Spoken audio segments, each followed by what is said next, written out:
Ja, så skal vi i gang med nogle forsøg omkring transformation. Og allerførst skal vi have bygget en transformator. Og den jeg bygger her, den vil jeg bruge en på 200 vindinger. Og der er det smart at lægge den ind, sådan at strøm eller ledningerne kører ud i hver sin retning. Og så vil jeg sætte et kerne på her. Dette er i grund en transformator. Og der skal vi kigge lidt på de spændingsændringer, der kan laves her. Sådan. Når man arbejder med transformation, så er det altid vekselstrøm, man skal arbejde med. Og der hvor strømmen løber ind, før strømmen bliver ændret, der har vi, det kalder man for den primære side, eller den primære spole, og herover kalder vi den sekundære. På den sekundære spole sætter jeg så et voltmeter på. Husk at slå over, så det er vekselstrøm.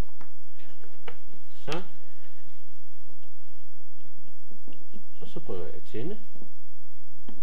Og jeg skruer så op på 8 volt herover. Tænder vi.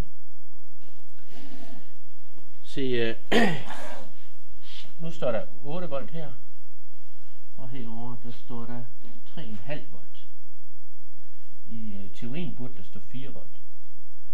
Fordi fra 200 eller 400 vindinger på primær og 200 her, så halverer vi faktisk den spænding, der kommer igennem.